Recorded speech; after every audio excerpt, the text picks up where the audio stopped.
사무엘상 1장 19절로 28절의 말씀을 가지고 하나님 마음을 움직이는 예배라는 제목으로 하나님의 말씀 같이 묵상합니다. 월남전이 한창일 때 상위 군인을 위한 대대적인 위문 공연이 기획되었습니다. 공연 기획자는 당시 최고의 코미디언이었던 밥 호프라는 사람을 섭외하게 되었지만 이 밥 호프가 너무나도 바빠서 출연할 수 없다고 하는 통보만 받게 되었습니다. 그래도 이 기획자가 포기하지 않고 끝까지 매달리고 또 부탁하여가지고 결국에는 밥 호프가 단지 딱 5분만 출연하는 약속을 가지고 오게 되었습니다. 그리고 공연 당일 밤이 되었는데요. 놀라운 것은 이 밥 호프가 자신의 재미있는 이야기를 풀어나가다가 5분의 시간이 지나고 10분이 지나고 20분이 지나고 30분이 지나도 멈추지를 않는 것입니다. 5분을 약속했던 사람이 결국에는 40분이 넘도록 많은 재미있고 유쾌한 이야기를 쏟아놓게 되었던 것입니다. 더 놀라운 것은 공연을 마치고 무대 아래로 내려왔을 때 보니까 밥 호프의 얼굴에 굵은 눈물 자국이 있었고 눈물을 흘리고 있어서 그 기획자가 왜 이렇게 울고 내려왔는가 물어보게 되었습니다. 그러자 이 밥 호프가 이렇게 얘기를 했답니다. 맨 앞줄에 앉아있는 2명의 군인 때문에 내가 이렇게 울게 되었다 이야기를 했어요. 당시 맨 앞줄에서 2명의 상위 군인이 박수를 치면서 기뻐하는 모습을 가만히 보니까 한 명은 전쟁에 참석을 해서 오른쪽 팔을 잃었던 것입니다. 그리고 그 옆에 있는 분은 전쟁 때문에 왼쪽 팔을 잃었던 거예요. 그럼에도 불구하고 이 두 사람이 밥 호프의 공연을 보면서 서로 힘을 합쳐서 없는 팔을 뒤로 하고 서로 박수를 치면서 환호하는 모습을 밥 호프가 보게 되었던 것입니다. 처음에 공연장에 올라갔었던 이 코미디언은 나는 너무너무 바쁘니까 빨리 대충 끝내야 되겠다 생각을 했는데 막상 올라가서 보니까 국가를 위해 팔을 잃었던 상위군인 2명이 자신의 공연을 보고 진심으로 기뻐하는 것을 보고 그 마음이 움직였던 것입니다. 그렇기 때문에 출연료도 제대로 받지 않고 40분이라는 시간 동안에 많은 이야기들을 하게 되었다는 이야기입니다. 여러분, 우리가 이 땅을 살아가면서 세상에서 가장 힘들고 어려운 일이 무엇이라고 생각을 하십니까? 저는 말씀을 묵상하다 그런 생각을 해봤습니다. 가장 힘든 것은 고집스럽고 다친 인간의 마음을 움직이는 것이 아닐까 생각해봤습니다. 그러면서 한 번 더 생각을 해보니까요. 사람의 마음을 움직이는 것보다 더 힘든 것이 있습니다. 바로 전능하신 하나님의 마음을 움직이는 것입니다. 이유가 있다면 사람은요. 상황과 처지와 시기에 따라서 마음이 변할 수 있는 것이 당연한 이치이지만 전능하신 하나님의 마음은 쉽게 움직이지 않고 언제나 고정되어져 있고 또 진리와 가까이 있기 때문에 그분의 마음을 움직이는 것은 죄인된 인간으로서 쉽지 않다는 것입니다. 결국 우리가 전능하신 하나님을 움직이는 가장 큰 비결이 있습니다. 영과 진리로 예배 드리는 것입니다. 영과 진리로 예배 드리는 가운데 하나님의 마음을 움직일 수 있는 것입니다. 예배를 통하여 하나님의 마음이 움직여짐으로 인하여서 책망과 징계받을 그 인생이 복과 은혜로 바뀔 수 있기 때문에 그렇습니다. 오늘 본문을 보시면 자녀가 없어서 서럽고 아팠던 한나가 사무엘을 얻은 이유가 있습니다. 다른 거 아닙니다. 하나님의 마음을 움직였기 때문에 그랬습니다. 처음에는요, 기도하면서 한나가 하나님의 마음을 움직였습니다. 그리고 그 이후에는요, 3살이 되고 아이를 드리면서는 예배를 통하여 하나님의 마음을 움직이는 한나의 모습을 봅니다. 하나님께서는 우리가 바른 예배를 드릴 때, 영과 진리로 하나님을 향하여 온전한 예배를 드릴 때 그분의 마음을 움직여주시는 것입니다. 그리고 역사하시는 거예요. 오늘과 또 다음에 저희들이 말씀을 나눌 때 2번에 걸쳐서 어떻게 하면 우리가 하나님의 마음을 움직이는 예배자로 예배를 드리며 살아갈 수 있을까 주님의 음성 같이 나누기를 소원합니다. 첫 번째로 생각할 것은요. 하나님의 마음을 움직이는 예배는 평생 동안 드리는 예배가 되어져야 합니다. 일정하고 어떤 시기만 짧은 시기만 드리는 것이 아니라 평생 드리는 예배가 하나님의 마음을 움직이는 능력으로 나타나는 것입니다. 오늘 본문 23절을 보면 엘가나와 그의 온 집이 여호와께 매년제와 서원제를 드렸다라고 저희들에게 말씀합니다. 여기서 우리는 엘가나의 온 가족이 매년 every year 하나님께 예배드렸다는 사실에 주목해야 합니다. 여러분, 율법을 보면 이스라엘의 모든 남성들은 1년에 3차례에 걸쳐서 성전 또는 성막에 올라가서 예배를 드려야 됐습니다. 유월절과 오순절과 초막절이 되게 되면은 매번 올라가서 하나님을 찾는 것입니다. 그렇기 때문에 이런 전통 때문에 신약 시대에 오순절 성령 강림이 났을 때도 외국에 있었던 많은 유대인들이 예루살렘으로 돌아와서 하나님 앞에 예배 드리는 모습을 보여줍니다. 결국 여러분, 예배는요, 한 번 드리고 끝나는 거 아닙니다. 평생 동안 내가 하나님 나라에 가는 그날까지 하나님 앞에 엎드려 드리는 것, 그것을 예배라고 말합니다. 여러분, 기독교인이 세상의 불신자들과 가장 큰 다른 특징이 있습니다. 다른 거 아닙니다. 하나님 앞에 평생 예배드린다는 거, 그것이 가장 큰 차이이고 특권입니다. 평생 예배드리기 때문에 혹시라도 우리 마음이 느슨해질 수 있다고 생각하면 그건 바른 생각 아닙니다. 사실은요, 오히려 평생 하나님 앞에 예배를 드리기 때문에 마음을 다하고 힘을 다하고 뜻을 다하고 정성을 다하여 하나님 한 분에게만 영과 진리로 예배드릴 때 하나님의 마음을 움직일 수 있고 하나님의 마음을 얻을 수 있기 때문에 그렇습니다.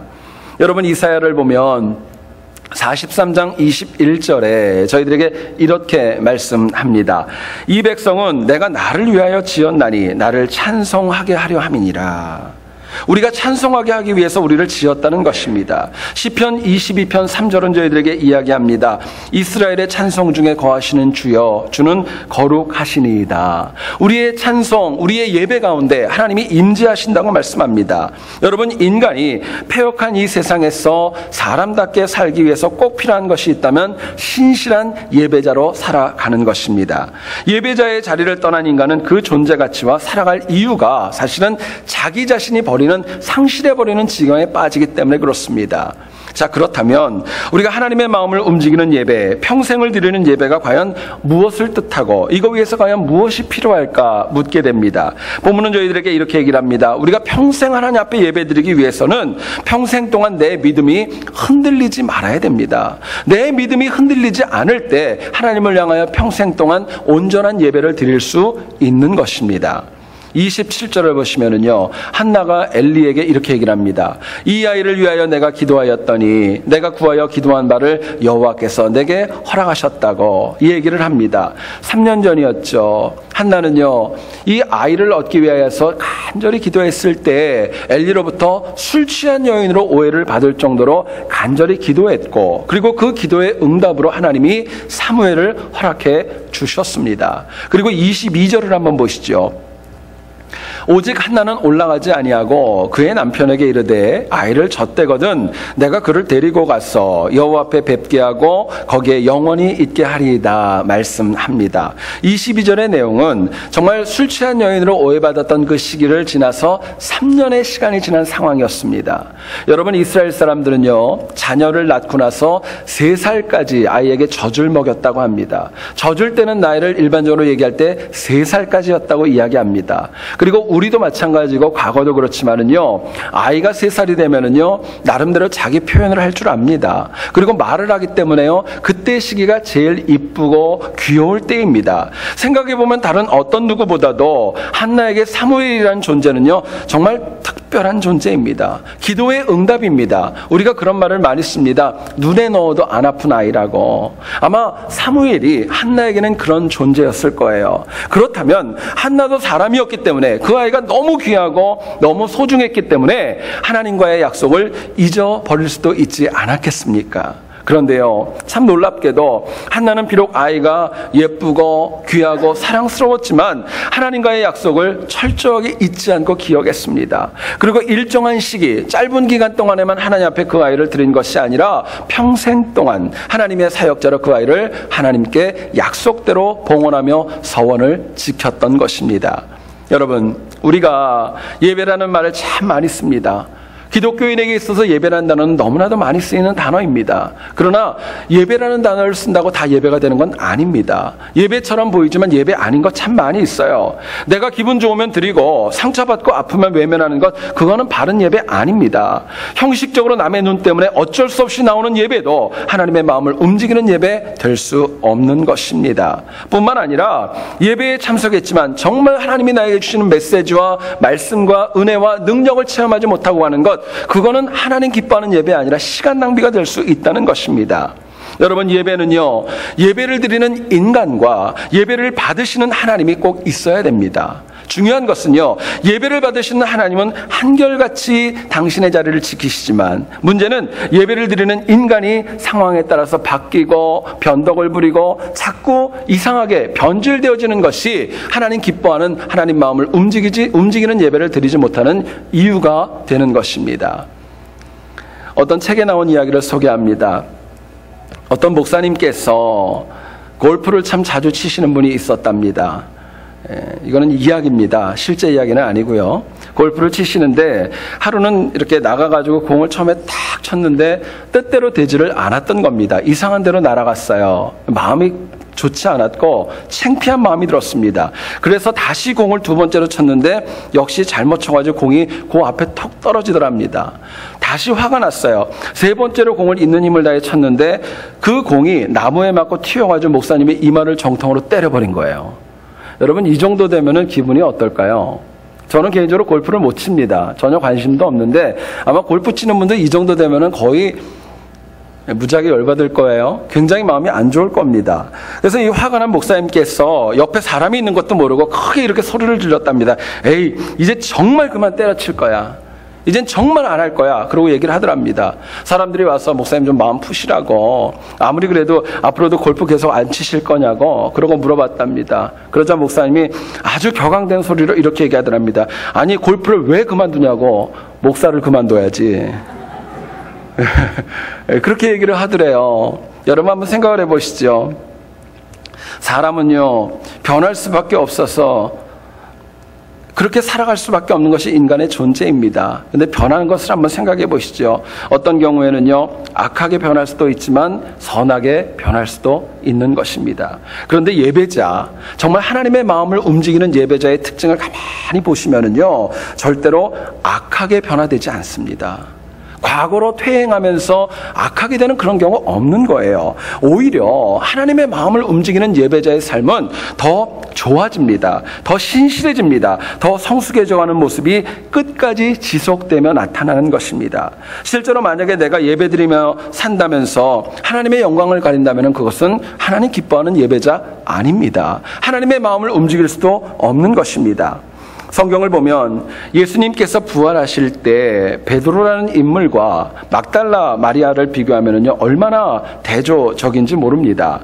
당시 베드로는요, 12명의 사도들 가운데 가장 인정받는 사도였습니다. 막달라 마리아는요, 비록 지금 주님과 같이 있지만 7 귀신이 들렸었던 그런 버림받은 여인이었었습니다. 그런데 여러분 아시는 대로 부활의 첫째 증인이 누구였죠? 베드로가 아니라 막달라 마리아였습니다. 성경을 보면 성령 하나님을 체험하기 전까지는 마리아가 베드로보다 훨씬 더 신실하고 주님을 끝까지 추종하는 모습을 보여줍니다. 이유가 있습니다. 주님을 따르고자 결심한 이후에 한 번도 예배자의 삶을 버리고 외면하지 않았기 때문이었습니다. 생각해 보면은요, 여러분 가만히 한번 묵상해 보세요.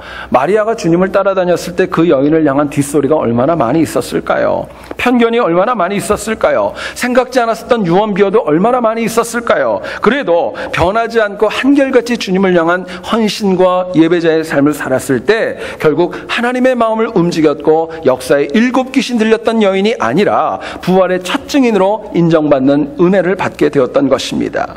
여러분, 악한 마귀는 우리의 믿음을 빼앗고 신실한 결단을 무너뜨리려고 합니다. 하지만 성령 하나님께서는요, 내가 어떤 고난과 어려움에도 평생 예배자의 자리를 지켜야 된다, 저희들에게 강권하십니다. 결국 어떤 경우에도 평생 내가 지켜야 될 예배 자리를 지키는 것, 여러분, 그게 믿음입니다. 그게 신앙생활이에요. 믿음은 회전하는 그림자도 없는 그 하나님을 향하여 한결같은 믿음 가지고 살아가는 것, 그게 하나님 기뻐하는 예배자의 모습인 것입니다. 아이오와에 가면은 키오쿡 침례 교회라는 곳이 있습니다. 그 교회에 에피 린퀴스라고 하는 여인이요, 기네스북에 오르는 기록을 남기고 있습니다. 무엇으로 기네스북에 올랐냐면요, 이 여인은 교회를 무려 1, 2년이 아니라 무려 88년을 섬겼습니다. 그러니까 굉장히 장수한 분이시고요, 88년 동안 한 교회를 섬겼던 거예요. 그 가운데 15분의 목사님께서 사역하는 것을 끝까지 도왔고, 50년 동안 주일학교 교사로 봉사하면서 10여 명의 목회자를 영적으로 길러냈습니다. 여러분 생각해 보세요. 이 여인이 한 교회를 무려 88년 동안 섬기면서 왜 어려움이 없었겠고 왜 시험이 없었겠습니까? 오해와 상처 왜 없었겠어요? 많이 있었겠지요. 그러나 그 여인이 무려 88년 동안이나 믿음의 자리, 예배자의 자리를 지켰을 때 그 교회뿐만이 아니라 세상도 인정하는 사람으로 칭송받게 되었다는 것입니다. 여러분, 이 시간에 제가 간절히 부탁드립니다. 여러분 한 분 한 분이 남은 우리의 인생이 하나님의 마음을 움직이는 예배자로 살아갈 수 있기를 간절히 축원합니다. 이거 살아가셔야 돼요. 하나님의 마음을 움직이려면 흔들리는 세상을 산다 할지라도 내 믿음 마음은 흔들리지 마셔야 됩니다. 흔들리지 말고 처음 주셨던 사명, 은혜, 도전 꼭 붙잡고 살아가는 결단이 저희들에게 필요한 겁니다. 문제는 너무나도 많은 미혹과 도전, 내가 바뀌기 때문에 하나님이 나에게 주시는 사명을 잃어버리고 살아가고 결국은 예배자의 자리도 벗어나는 경우를 참 많이 봅니다. 여러분, 그러나 내가 예배자로 지켜야 될 자리를 지키면은요, 내가 붙잡아야 될 사명도 놓치지 않는 것입니다. 곁길로 가지 않는 거예요. 세상의 폐역과 교회의 문제는 여러분 잘 들어보세요. 한결같이 예배를 지키는 영혼들을 통해 발생하는 거 아닙니다. 예배자의 그 자리를 지키고 하나님의 마음을 움직이는 예배자를 통해서 문제가 일어나는 거 아닙니다. 문제는 예배 자리를 이탈한 영혼들을 통해 발생할 수밖에 없는 것이 세상의 이치라는 걸 저희들에게 말씀합니다. 여러분, 다른 누구 생각할 거 없어요. 바로 나 자신부터 하나님께서 정말 기뻐하시는 예배자의 자리를 지속적으로 지키고자 하는 결단이 필요합니다. 여러분, 그래서 우리 모두가 다 항상 하나님의 마음을 움직이는 예배자로 승리하는 우리 모두 될 수 있기를 주님의 이름으로 축원드립니다. 두 번째로 생각할 것은요, 하나님의 마음을 움직이는 예배는 하나님의 은혜를 기억하고 드리는 예배자입니다. 그냥 드리는 거 아닙니다. 은혜를 기억하고 드릴 때 그 예배를 하나님이 기뻐 흠양하신다는 것이죠. 오늘 본문 가운데 27절부터 28절의 내용 제가 읽습니다. 따라와 주시죠. 이 아이를 위하여 내가 기도하였더니 내가 구하여 기도한 바를 여호와께서 내게 허락하신지라. 그러므로 나도 그를 여호와께 드리되 그의 평생을 여호와께 드리나이다 하고 그가 거기서 여호와께 경배하니라 말씀합니다. 여러분, 한나는요, 사무엘이 인간적인 방법을 통해서 얻었다는 거 그렇게 얘기하지 않습니다. 하나님께서 허락하신 선물이라고 이야기합니다. 기도하고 간구해서 하나님께 받은 은혜라고 얘기를 합니다. 특별한 은혜로 주셨다는 거, 그 마음에 새기고 또 새기고 살아갔던 것입니다.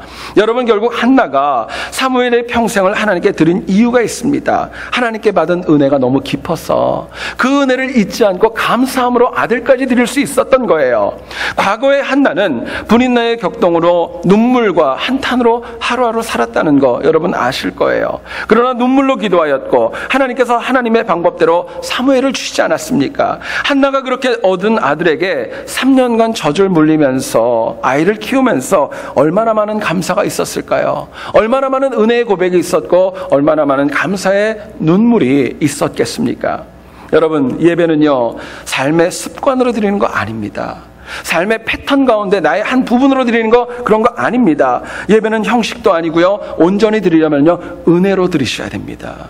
하나님께 받은 은혜로 드리는 게 그게 진짜 예배입니다. 그렇기 때문에 만약에 내가 하나님 주시는 은혜 없이 예배를 드렸다면 그건 사실은 온전한 예배가 될 수 없는 것입니다. 여러분, 문제는요, 생각해 보시면 저를 비롯한 우리 모두는 내 지나온 삶과 지금의 삶을 보면 하나님의 은혜가 없다면 단 1초도 살아갈 수 없는 존재입니다.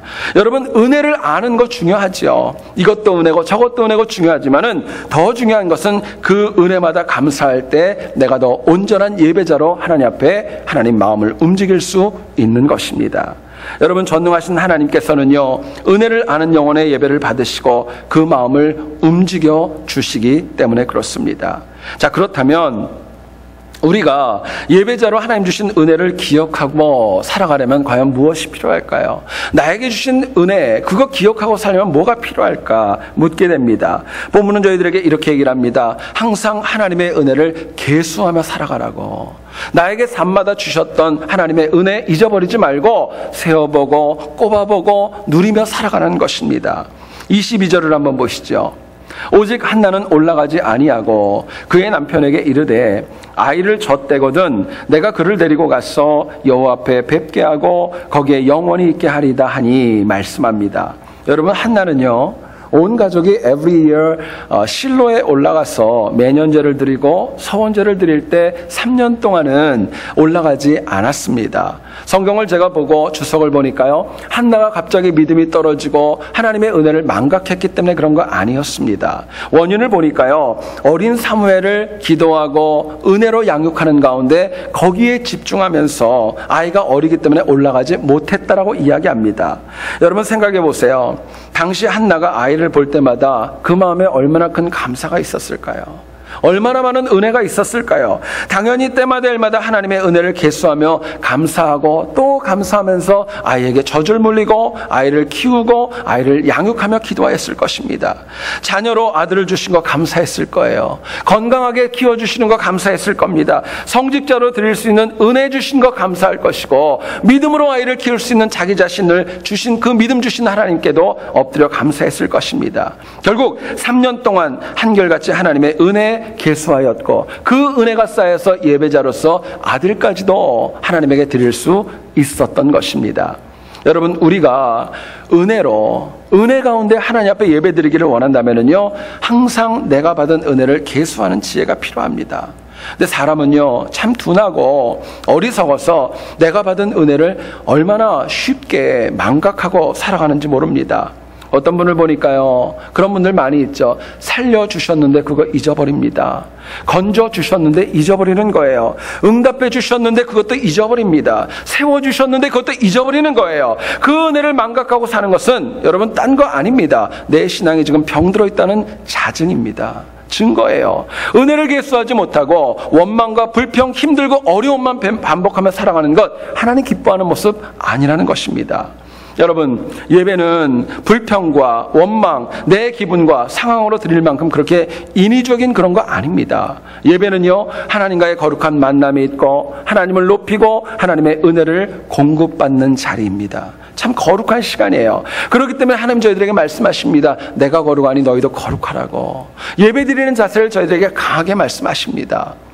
저희들이 성경을 읽어보면 출애굽기 19장에 10계명을 받기 직전에 하나님께서 모세에게 명하신 내용이 있습니다. 이런 내용을 이야기합니다.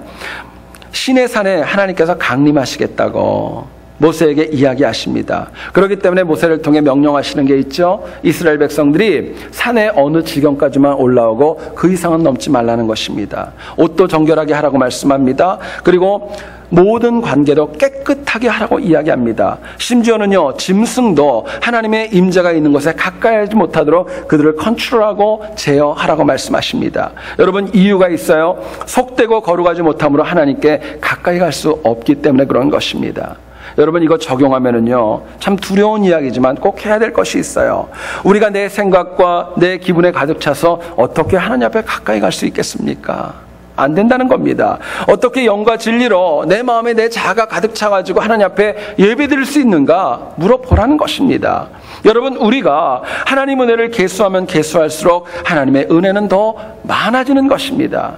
안 하니까 없어지는 거예요. 또 그렇게 은혜가 많아질수록 우리가 드리는 예배는요, 더 많이 하나님의 마음을 움직일 수밖에 없는 것입니다. 여러분, 이거 위해서요, 좋지 않은 것, 좋은 것 빨리 구분하세요. 하나님 기뻐하는 것, 하나님 기뻐하지 않는 것 구분하셔서 하나님 기뻐하는 것 빨리 캐치하고 안 기뻐하시는 것은 놓는 결단이 저희들에게 필요한 것입니다. 여러분, 인간은요 죄인이기 때문에 그럼에도 불구하고 좋은 것들은 금방 잊어버리고 좋지 않은 것은 참 많이 오래 기억하는 그런 악함이 있습니다. 여러분, 또한 인간은 죄인이기 때문에 항상 그래요. 좋은 말보다는 나쁜 말을 퍼뜨리는 그 악함이 우리 주변에는 얼마나 많이 있는지 모릅니다. 여러분, 우리가 살면서 제일 조심해야 되고 제일 저지르기 쉬운 것이 있습니다. 나도 모르게 내 입술로 범죄하는 거예요. 매사에 좋고 긍정적인 거 있는데 부정적인 것을 먼저 내 입술에 나오는 거, 하나님 기뻐하는 거 아닙니다.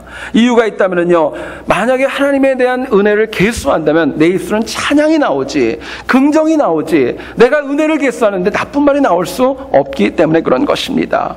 여러분, 그러나 은혜를 계수한다는 것, 내 삶이요 인간적으로 되는 거 아닙니다. 날마다 내가 주 안에 있을 때, 하나님 안에 살아갈 때 내 입술과 내 삶이 주님의 은혜를 계수할 수 있는 것입니다. 여러분, 은혜는요 세상에서 체험되어지는 거 아닙니다. 내 고집과 내 강한 자아에서 체험되어지는 것도 아닙니다. 은혜는 오직 하나님 안에서 살아갈 때 느끼고 체험함을 받는 능력이자 하나님의 은사입니다. 여러분, 참 귀하죠. 그렇기 때문에 똑같은 은혜라도 계수하는 영혼들, 자꾸 하나님의 은혜를 곱씹는 영혼들이 더 큰 은혜와 능력을 체험할 수 있는 것입니다. 그리고 그렇게 커진 은혜로 드리는 예배는요, 그런 예배자는요 모든 것에 감사와 은혜가 넘칠 수밖에 없는 것입니다. 지난 2014년 유엔이 발표했던 재미있는 보고서가 있었습니다. 제목이 이렇습니다. 글의 제목이 밀레니엄 성장 목표 보고서입니다. 그 내용을 보면 이런 내용이 나옵니다. 세계적으로 절대적으로 빈곤한 그 빈곤층이 세계 인구 가운데 12억이나 된다고 합니다. 근데 이분들이 하루에 쓰는 하루의 생활비가 불과 얼마냐? 1불 25전이랍니다. 그 이하로 쓰는 사람이 세계 인구 가운데 12억이나 된다고 합니다. 대부분의 빈곤층들은요, 유엔이 그렇게 얘기를 합니다. 아프리카 사하라 사막의 남부 지역에 포함되어 있고, 아시아를 보게 되면 남아시아 지역이 그렇게 극빈층이 많이 있답니다. 중국도 굉장히 많은 경제 성장이 이루어졌지만 여전히 지금도 중국의 인구인 12%, 1억 6천만 명이 여전히 극빈층에 있다고 이야기를 합니다. 여러분, 참 놀라운 것은요, 여기 미국의 방송국인 CNBC 방송국은요, 뭐를 조사를 했냐면은 1불 25전을 가지고 각 나라마다 어떤 음식을 먹을 수 있을까, 그거를 조사를 했답니다. 여러분, 세계에서 가장 물가가 비싼 도시가 어디냐면은 영국의 런던이랍니다. 런던에 가서 1불 25전이 있으면은요, 인스턴트 수프 한 그릇밖에 사지를 못한다는 거예요. 그걸로 하루 살고 먹고 살 수밖에 없을 정도로 작은 그런 돈이랍니다. 한국은 어떨까요? 그 유엔이 그렇게 얘기를 하더라고요. 길거리에서 파는 떡볶이 한 그릇이 1불 25전이래요. 그거 하나 먹는 게 굉장히 작은 그릇이라고 이야기를 합니다. 생각해 보시죠. 불평하고 원망할 시간이 만약에 저희들에게 있다면 은혜를 계수하는 삶으로 바뀌어야지요, 하나님의 마음을 움직이는 예배자로 살아갈 수 있는 것입니다. 되돌아보시면 감사가 더 많은 거예요. 나에게 주신 것이 너무 많은 것입니다. 얼마 전에 저희 아이가 과자를 먹고 있는 것을 제가 우연히 보게 되었습니다. 저는 별로 과자를 좋아하지 않습니다. 근데 왜 그럴 때 있지 않습니까? 남들이 먹으면 갑자기 먹고 싶을 때.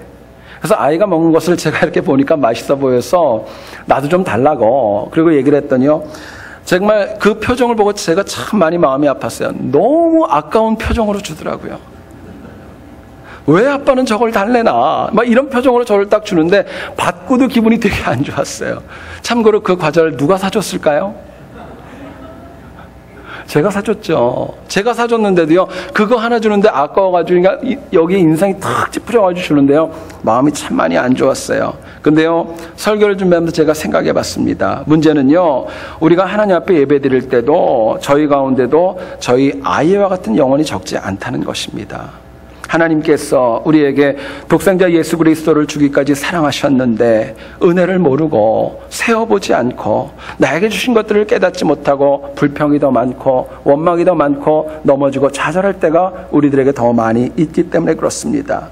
여러분, 결국 여러분 각자가 하나님의 마음을 움직이는 예배자가 되기를 원한다면요, 은혜를 계수하셔야 돼요.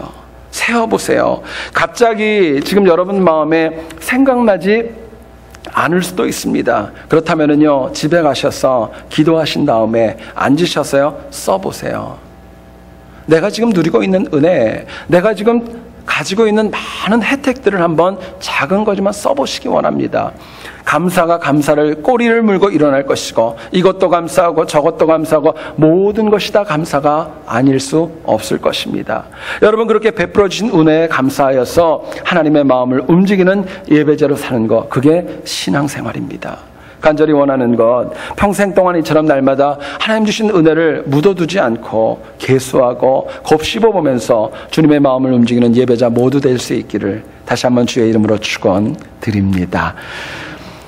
세상의 많은 사람들은 주변에 힘 있는 사람들의 마음을 얻어야 성공할 수 있다 이야기합니다. 그러나 그것은 일시적입니다.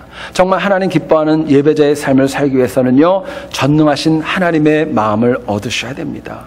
그 마음을 움직이셔야 돼요. 문제는 하나님의 마음을 얻고 움직이는 것은 하나님 말씀하시고 하나님이 허락하신 방법을 통해서만 가능한 것입니다. 하나님께서는 바른 예배자의 예배의 마음을 여시고 움직이신다는 거 마음에 새기고 또 새길 수 있기를 소원합니다. 이거 위에 오늘 본문은 저희들에게 이야기합니다. 우리가 날마다 흔들리지 않고 평생 동안 예배드리라고 하는 그 열정, 그것이 하나님의 마음을 움직이고요. 또 은혜를 날마다 계수하면서 은혜 가운데 예배드리는 영혼을 하나님께서 기뻐하시고 마음을 여신다는 것 기억하셔야 됩니다. 그래서 우리가 항상 하나님의 마음을 감동시키고 움직이는 승리하는 예배자와 우리 교회 예배가 될 수 있기를 다시 한번 주님의 이름으로 축원드립니다. 우리 이 시간에 같이